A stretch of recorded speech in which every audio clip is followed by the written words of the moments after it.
पिला माने आज तुम मैंने केमिति अछ भलरे अछ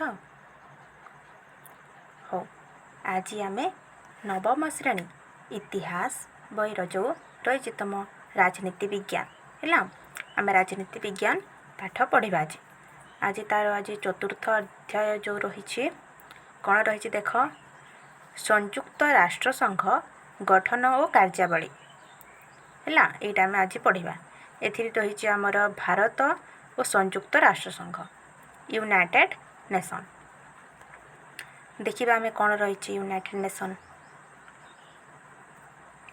देख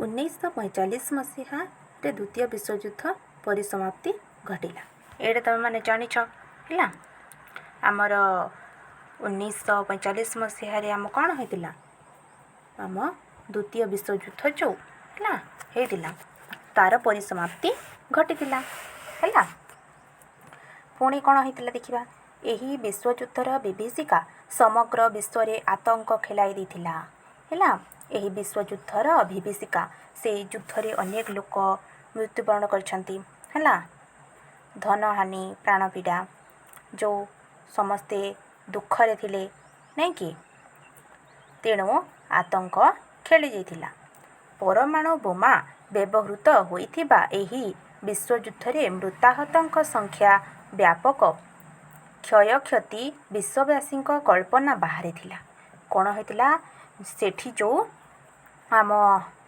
मृताहत होइथिले केउथिरे आम परमाणु बोमा है परमाणु बोमा जो पका जाइतिला सेठी कौन होइतिले बहुटे क्षयक्षति होइथिला युद्ध रे समस्त विश्ववासी यह उपलब्धि कले जे भविष्यत जेपरी तृतीय विश्वयुद्ध आउ न हेउ ओ पृथ्वी रे शांति मैत्री पुनः प्रतिष्ठा हेउ यह लक्ष्य ने द्वितीय विश्वयुद्ध रे विजयी और विजित राष्ट्र माने पृथ्वी रे स्थायी शांति प्रतिष्ठा निमित्त प्रचेष्टा आरंभ कले बुझीपार ना तुम मैंने सब है कौन कले से माने स्थायी प्रतिष्ठा कले कौन से स्थायी प्रतिष्ठा आम देखा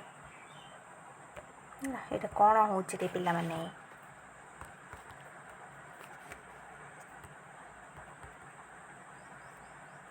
हाँ देख ये देख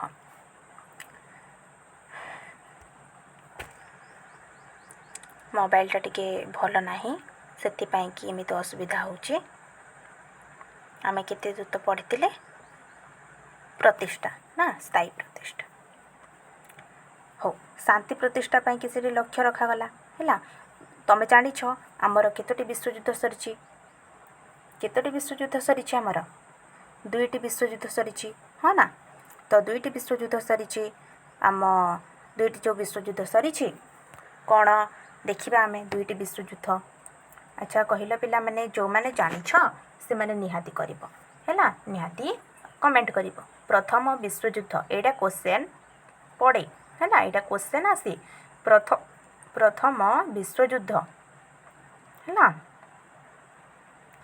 प्रथम विश्वयुद्ध जो सेटा केबे हितिला केबे होइतिला प्रथम विश्वयुद्ध कुह कमेंट कर हैला एठी द्वितीय विश्वयुद्ध देख एठी आम द्वितीय विश्वयुद्धर परिसमाप्ति लेखा होइछे है परिसमाप्ति मात्र सेडे केबे आरंभ होइतिला एठी नाही मु तम मानको टास्क दउछि तमे माने मते निहाती भाबरे कमेंट करिवो हैला कमेंट करिवो जे प्रथम विश्वयुद्ध हैला प्रथम विश्वयुद्ध एवं द्वितीय विश्वयुद्ध केबे होइतिला एवं क्यों समय पर्यंत होइतिला हैला आमे आगो को पढ़िबा देख विशेषकर मित्र शक्तिर नेतृत्व नैथिबा युक्तराष्ट्र अमेरिका ब्रिटेन और सोभिएत राष्ट्र त्रय शांति विश्व शांति प्रतिष्ठा दिगरे मुख्य भूमिका ग्रहण कले और आंतर्जातिक स्तर रे एक सुदृढ़ संगठनर आवश्यकता अनुभव कले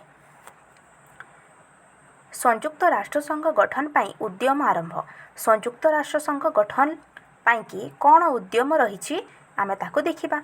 द्वितीय विश्वयुद्ध चलुवा समय रे मित्र शक्तिर राष्ट्र मुख्य माने विश्व शांति प्रतिष्ठा दिगरे रण कौशल स्थिर करने बहुबार बैठक मिलित होइथिला हला। सेमानंकर मुख्य लक्ष्य थिला आंतर्जातिक स्तर रे शांति निरापत्ता रक्षा करिबा पई एक विश्व स्तरीय संगठन प्रतिष्ठा करिबा। तांकर मुख्य लक्ष्य कौन थिला हैला से जो द्वितीय विश्वयुद्ध चलुवा समय जो मित्र शक्ति थिले हैला से माने राष्ट्र मुख्य माने विश्व शांति प्रतिष्ठा दिगरे रणकौशल स्थिर करने पई बहुबार बैठक से माने जो बैठक जो बसौतिले हैला बैठक जो बसौतिले से बैठक रो मुख्य लक्ष्य कौन थिला मुख्य लक्ष्य मुख्य उद्देश्य मुख्य लक्ष्य कौन थिला आंतर्जातीय स्तर रे शांति निरापत्ता प्रतिष्ठा करबा हैला। आंतर्जातीय स्तर रे शांति एवं निरापत्ता प्रतिष्ठा करबा हैला। शांति नथिला बोली कि सिना आम जो विश्वयुद्ध होउतला हैला। देखिबा ए दिगरे प्रथम पदक्षेप थिला आटलांटिक सनंद हैला। एडा क्वेश्चन आसीबो पिला माने एडा क्वेश्चन निहाती आसीबो। देख ए दिगरे थिला प्रथम पदक्षेप थिला आटलांटिक कौन सनंद हैला आटलांटिक सनंद। पुणी देखिबा विश्वयुद्ध चलुतबा समय रे 1941 मसीहा अगस्ट 14 तारिख दिन उत्तर आटलांटिक महासागर रे थिबा एक युद्ध जहाज रे तदातीतन अमेरिकार एटा कौन तदातीतन नुहे तत्कालीन है ना तत्कालीन अमेरिकार राष्ट्रपति फ्रैंकलिन रूजवेल्ट और ब्रिटिश प्रधानमंत्री विंस्टन चर्चिल मिलित होई विश्व शांति प्रतिष्ठा पाई 8 दफा संबलित आटलांटिक सनंद जारी करथिले हैला। एठी म गोटे क्वेश्चन पछे केते दफा विशिष्ट 8 दफा विशिष्ट आटलांटिक सनंद एमिति क्वेश्चन आसे हैला। शॉर्ट क्वेश्चन एमिति आसे देखिबो मु तम माननकु शॉर्ट क्वेश्चन एवं लॉन्ग क्वेश्चन रो वीडियो मध्ये या परे आनिबी हैला। आमे आज किछि अल्प पढ़िबा गोटे वीडियो रे सब पढ़िले कौन हम ना वीडियोटी बहुत लंबा हो तुम मानक बोरिंग लगे है भल से बुझ जोटा तुम बुझीपारुन सेटा मते निहाती भाव कमेंट कर मु निश्चय कहबी। देख एही सनंदरे बाक स्वाधीनता और धर्मगत स्वाधीनता अबाध जलयात्रा निरापत्ता और निरस्त्रीकरण एवं आंतर्जातिक शांति और सहयोग प्रतिष्ठा संपर्क रे घोषणा करा जायथिला हैला। से जो सनंदटी से करिसंती को सनंद आटलांटिक सनंद से सनंद रे कौन प्रकाश पाइछि हैला कौन रहिछि से सनंद रे ना कि बाक स्वाधीनता आम जो कथा कहिबार स्वाधीनता बाक स्वाधीनता जानिथिबो तमे धर्मगत स्वाधीनता अबाध जलयात्रा निरापत्ता निरस्त्रीकरण एवं आंतर्जातीय शांति और सहयोग प्रतिष्ठा संपर्क रे घोषणा करा जायछि। बुझी पारलो कोन कोन थिला सेठी से सनंद रे कोन कोन थिला बुझी पारलो तमे माने हो। देख सान फ्रांसिस्को सम्मेलन थिला एही विश्व संगठन प्रतिष्ठा दिगरे एक चूड़ांत पदक्षेप हैला। सान फ्रांसिस्को जो सम्मेलन थिला हैला सेटा कोन थिला ना कि तार चूड़ांत पदक्षेप थिला। 1945 मसीहा एप्रिल 25 तारिख ठारू जून 26 तारिख मध्य 51 कोटी राष्ट्रर प्रतिनिधि माने युक्तराष्ट्र अमेरिका सान फ्रांसिस्को सहर रे एक सम्मेलन रे मिलित होई संयुक्त राष्ट्र संघ गठन निमंते चूड़ांत सनंद प्रस्तुत कले जहाँकि संयुक्त राष्ट्र संघर सनंद। एठी क्वेश्चन आसीबो देख कौन क्वेश्चन आसुची मु कहि दउची हैला। एठी आसीबो केउ सम्मेलनी थिला एही विश्व संगठन प्रतिष्ठा दिगरे एक चूड़ांत पदक्षेप हैला। एठी आसीबो केउ सम्मेलनी पुणी कौन आसीबो 1945 ମସିହା ଏପ୍ରିଲ 25 ତାରିଖ ଠାରୁ ଜୁନ 26 ତାରିଖ ମଧ୍ୟରେ 51ଟି ରାଷ୍ଟ୍ରର ପ୍ରତିନିଧିମାନେ ଯୁକ୍ତରାଷ୍ଟ୍ର ଆମେରିକାର ଡେକ୍ସ ସହରରେ ଏକ ସମ୍ମିଳନୀରେ ମିଳିତ ହୋଇ ସଂଯୁକ୍ତ ରାଷ୍ଟ୍ରସଂଘ ଗଠନ ନିମନ୍ତେ ଚୂଡ଼ାନ୍ତ ସନନ୍ଦ ପ୍ରସ୍ତୁତ କଲେ, ଯାହାକି ସଂଯୁକ୍ତ ରାଷ୍ଟ୍ରସଂଘର ସନନ୍ଦ ନାମରେ ସମଗ୍ର ବିଶ୍ୱରେ ପରିଚିତ। ଏଠି ଯେଉଁ ଦେଖ ମୁଁ ମାର୍କ କରିଦେଉଛି, ତୁମେମାନେ ବହି ରଖିଛ, ବହିରେ ନୋଟ୍ କରିନିଅ, ନହେଲେ ତୁମେ PDFରେ ଗାର ପକାଇଦିଅ ହେଲା। ଦେଖ ଏଇ ଯେଉଁ ରହିଲା ବଡ଼ ବଡ଼ ଲେଟରରେ ଯେଉଁ ଲେଖାଯାଇଛି ହେଲା, କଳା କଳା ଅକ୍ଷରେ ଦେଖ ଏଠି ରହିଲା ସାନ ଫ୍ରାନ୍ସିସ୍କୋ, ଏହା ଏକ ଆସିବ। ଏଠି ମଧ୍ୟ ଏଠି ସଂଯୁକ୍ତ ରାଷ୍ଟ୍ର ସନନ୍ଦ ହେଲା, ତାପରେ ସଂଯୁକ୍ତ ରାଷ୍ଟ୍ରସଂଘ ସନନ୍ଦ, ଏହା ସବୁ କ'ଣ ଆସିବ ନା କି ଆମ ସର୍ଟ କ୍ୱେଶ୍ଚନ୍ ଆସିବ। ସର୍ବଶେଷରେ ସେହି ବର୍ଷ ଜୁନ ମାସ 26 ତାରିଖ ଦିନ ସଂଯୁକ୍ତ ରାଷ୍ଟ୍ରସଂଘର ସନନ୍ଦରେ ସାନ ଫ୍ରାନ୍ସିସ୍କୋ ସମ୍ମିଳନୀରେ ଉପସ୍ଥିତ ଥିବା 51ଟି ରାଷ୍ଟ୍ର 192 ଜଣ ପ୍ରତିନିଧି ସ୍ୱାକ୍ଷର ପ୍ରଦାନ କରି ଏହି ସନନ୍ଦକୁ ସ୍ୱୀକାର ପ୍ରଦାନ କଲେ। ଫଳରେ କ'ଣ ହେଲା? ଫଳରେ 1945 ମସିହା ଅକ୍ଟୋବର ମାସ 24 ତାରିଖ ଦିନ ସଂଯୁକ୍ତ ରାଷ୍ଟ୍ରସଂଘ ଜନ୍ମ ନେଲା ହେଲା। ଏଇଟା ମୋଷ୍ଟ ଇମ୍ପୋର୍ଟାଣ୍ଟ ପିଲାମାନେ ତୁମେ ନୋଟ୍ କର ହେଲା, ନୋଟ୍ କର। ମୁଁ ଆଉ ଥରେ କହିଦେଉଛି, 1945 ମସିହା ଅକ୍ଟୋବର ମାସ 24 ତାରିଖ ଦିନ ହେଲା, ଅକ୍ଟୋବର ମାସ 24 ତାରିଖ ଦିନ ସଂଯୁକ୍ତ ରାଷ୍ଟ୍ରସଂଘ ଜନ୍ମ ନେଲା। ବୁଝିପାରିଲ? ଦେଖ ଦିନଟି ପ୍ରତିବର୍ଷ ଏହି ଦିନଟି କେଉଁ ଦିନଟି ହେଲା, କେଉଁ ଦିନଟିକୁ କୁହାଗଲା? ଏଇ 24 ତାରିଖ, କେଉଁ 24? ଅକ୍ଟୋବର 24କୁ କୁହାଗଲା। ଏହି ଦିନଟିକୁ କ'ଣ କୁହାଯାଏ? ସଂଯୁକ୍ତ ରାଷ୍ଟ୍ରସଂଘ ଦିବସ ବୋଲି କୁହାଯାଏ ହେଲା। ଦିବସ ରୂପେ ପାଳନ କରାଯାଏ ମଧ୍ୟ। ସମ୍ପ୍ରତି ସଂଯୁକ୍ତ ରାଷ୍ଟ୍ରସଂଘ ମୁଖ୍ୟ କାର୍ଯ୍ୟାଳୟ ଯୁକ୍ତରାଷ୍ଟ୍ର ଆମେରିକାର ନ୍ୟୁୟର୍କ ସହରରେ ଅବସ୍ଥିତ। କେଉଁଠି ଅବସ୍ଥିତ? ନ୍ୟୁୟର୍କ ହେଲା, ନ୍ୟୁୟର୍କରେ ଅବସ୍ଥିତ। ଏ ଅବଧି 2011 ମସିହା ସୁଦ୍ଧା ପୃଥିବୀର ରାଷ୍ଟ୍ର ସଂଯୁକ୍ତ ରାଷ୍ଟ୍ରସଂଘର ସଦସ୍ୟ ଅଛନ୍ତି।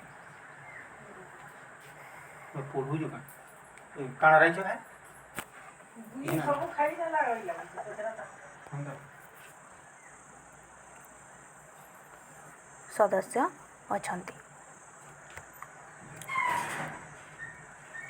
ପୁଣି ଦେଖିବା ହେଲା, ସଂଯୁକ୍ତ ରାଷ୍ଟ୍ରସଂଘର ସନନ୍ଦ ସର୍ବମୋଟ 10,000 ଶବ୍ଦ ସମ୍ବଳିତ। ଏଠାରେ କ'ଣ କୁହାଗଲା? ସଂଯୁକ୍ତ ରାଷ୍ଟ୍ରସଂଘର ସନନ୍ଦ ସର୍ବମୋଟ 10,000 ଶବ୍ଦ ସମ୍ବଳିତ। ଏହି ସନନ୍ଦରେ ରହିଛି 111ଟି ଧାରା ଓ ଏହା 19 କୋଟି ଅଧ୍ୟାୟରେ ବିଭକ୍ତ। ଏଇଟା ବି ଇମ୍ପୋର୍ଟାଣ୍ଟ ଛୁଆମାନେ, ଏଇଟା ବି କ'ଣ ଇମ୍ପୋର୍ଟାଣ୍ଟ। ଏହାକୁ ମଧ୍ୟ ତୁମେମାନେ ନୋଟ୍ କରିପାରିବ। ଦେଖ କେତୋଟି ଶବ୍ଦ? 10,000 ହେଲା। କେତୋଟି ଶବ୍ଦ କହିଲେ ଆସିବ କ୍ୱେଶ୍ଚନ୍ ହେଲା। ଧାରା କେତୋଟି କହିବ ହେଲା, କେତୋଟି ଧାରା?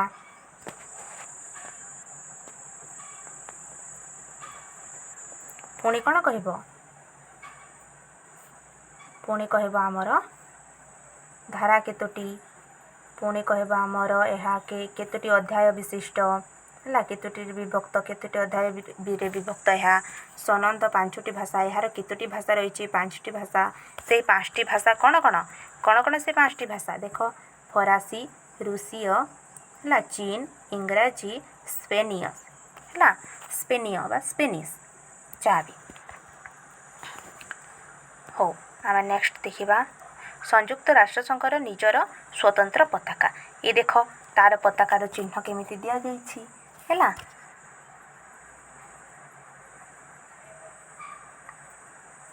ଆମେ ଏହାର ନେକ୍ସଟ ପଢ଼ିବା। ଆଜି ଆଉ ପଢ଼ିବାନି, କାରଣ ଭିଡ଼ିଓଟି ଲମ୍ବା ହେଇଯିବ। ତମେମାନେ ମନେ ରଖ ତମେମାନେ ଆମର ଯେଉଁ ରହିଲା ହେଲା, ଏହାର ଆମେ ସେକେଣ୍ଡ ପାର୍ଟ ନେଇକି ଆସିବା ହେଲା। ଏହାର ଆମେ ସେକେଣ୍ଡ ପାର୍ଟ ନେଇକି ଆସିବା। ତମେମାନେ ମନେ ରଖ ଯେ ଆମର ଯେଉଁ ଏଠି ଆମ आम चैनल रे सबुदिन कौन हो 5 है 5 आमर जो है 5 PM 5 PM रे आमर सबुदिन आम वीडियो अपलोड होची तमे माने निश्चिंत भाव में देखिबो हैला एवं मन देखि पाठ पढ़ ए वीडियो को शेष पर्यंत देखिथिबारु धन्यवाद एवं जदि किछि भी डाउट हुए तेबे निहाती मते कमेंट करिवो हैला ठीक अछि मन दे पाठ पढ़ आमे आरो सेकेंड पार्ट आनिबा हैला ठीक अछि धन्यवाद।